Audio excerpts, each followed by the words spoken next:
chapter 4, the hope of God's people. And thank you for all the work that you guys are doing, studying with someone, watching these videos so that you can be prepared ahead of time. It's not always easy, but we really thank you for making the investment in God's kingdom. It's always worth it. So again, thank you so much. So in the pre-work this week, they will have already read the prophets Amos and Micah. These are just two short ones that focus both on Israel's future hope, aka Jesus in the new heavens, new earth, his reign ushers in, and on a practical level also confronts injustice. So be sure to ask for a couple highlights, ask if they had any questions, kind of process through it with them. If they have questions, thoughts, lingering thoughts that they wanted to process.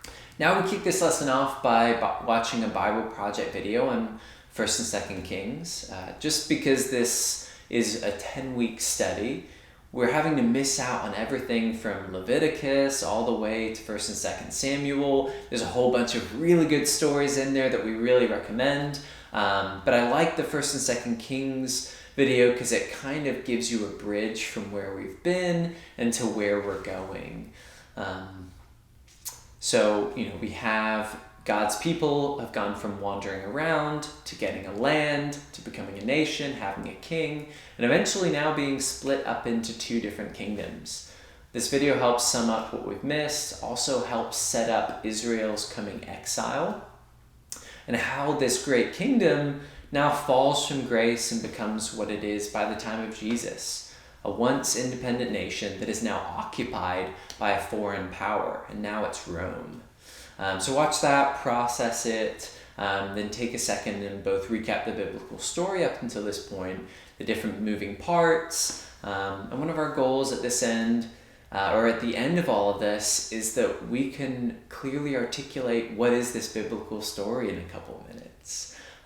So getting some practice now is a really great idea. And now we get into some exciting stuff, the prophets.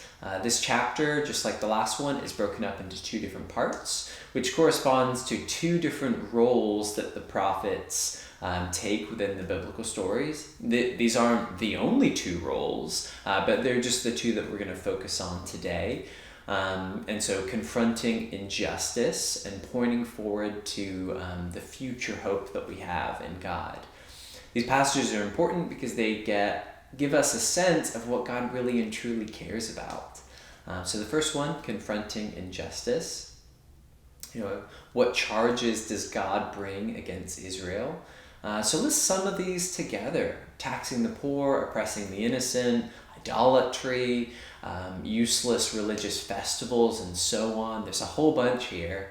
And what does this teach us about the heart of God? It teaches us lots of things, right? He actually cares about people. He cares about the way that we treat one another, which we're going to see picked up upon again in the New Testament. I think one of the important things here is for us to start connecting that these ideas that Jesus is talking about, they're not just Jesus ideas, right? He didn't just create them. These are things that God's people have been aware of throughout this whole story. No, this is what God really cares about.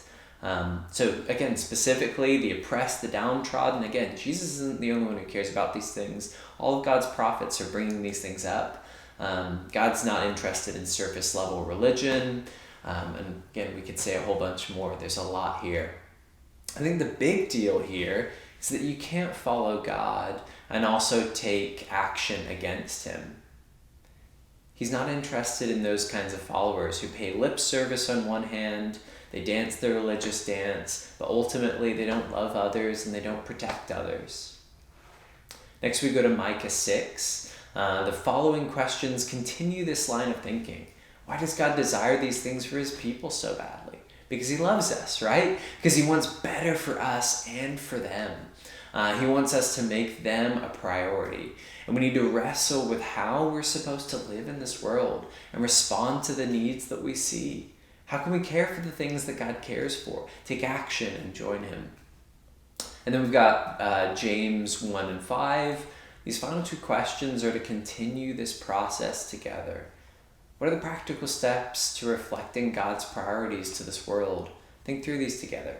Maybe even add your own questions to kind of get more deeply at what does this person sitting across from me need to hear from this passage? What's the thing that maybe they need to be challenged on today? Maybe add your own questions about what it means to maybe fix the problems we see locally, globally. How can we help meet these things? Next, we're going to go to the second section, reminding of our future hope. And this is the second role of prophets that we'll look at today. Again, not exhaustive. And there's some text.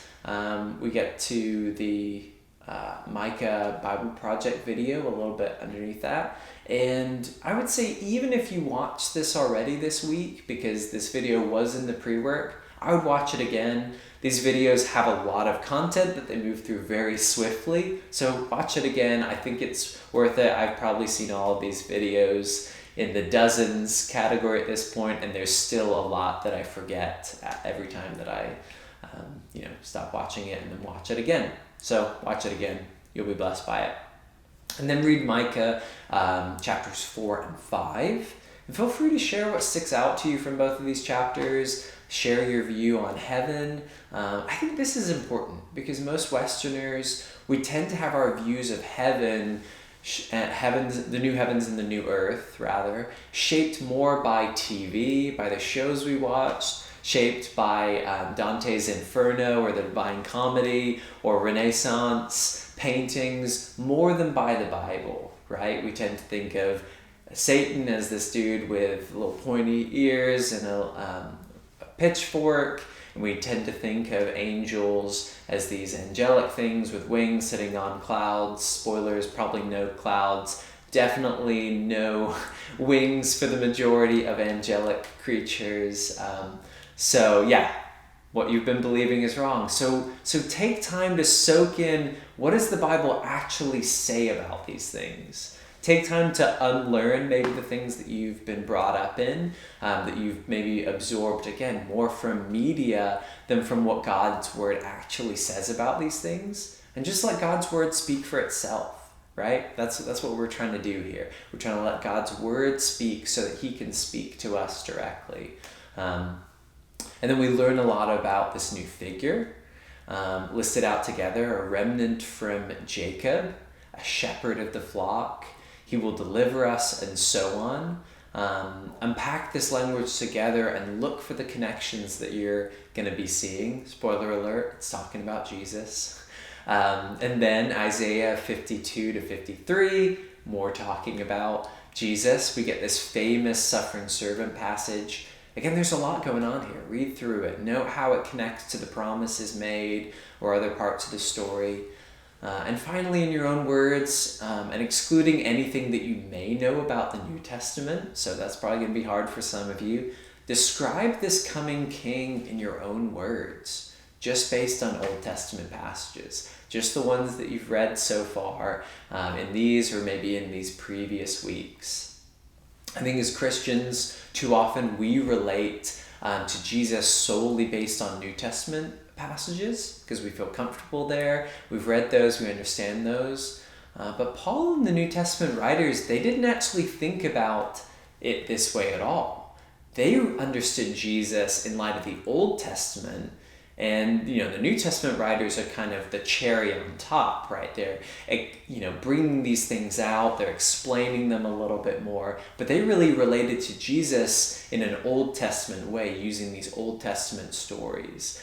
So I think this is an opportunity for us to put ourselves really in the shoes of Peter and Paul and these other writers and start understanding who Jesus is, again, from the Old Testament perspective. And then, if we can get that, then we can layer the New Testament on top and have this rich, full story with all these layers that are playing off of one another. I think we'll have a much better understanding of what's going on. So following that, we've got making connections. This Mark passage connects to what we've just read about the suffering servant. Jesus suffered just like the figure that Isaiah spoke of. And the Acts passage is this awesome speech given by Peter right after Pentecost, where the Holy Spirit comes upon the disciples, where he succinctly sums up what he and all of the other disciples have been experiencing, and that Jesus is this promised Messiah. All of this is going to be foreshadowing for next week when we start really getting towards Jesus. And finally, our pre-work is probably some of the most important pre-work that we're going to do this whole week. So again, encourage them to read. It's just 8 chapters, so it's kind of less than we've been doing, but it's half of the Gospel of Mark. Again, I'd emphasize that they read it this week, because this is the whole point of this study, right? It's to become like Jesus. Why have we've been articulating what this biblical story is? Why have we been following, this path of who he is, what the Bible talks about? It's to get to Jesus. It's so that we can actually become like him. But if we don't know who he is, if we don't know where he's come from, if we don't know what he cares about, then we can't become like him.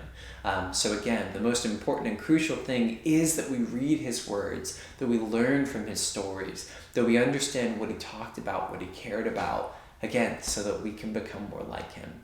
So that's it for this week, and get excited for next week. Thanks, guys.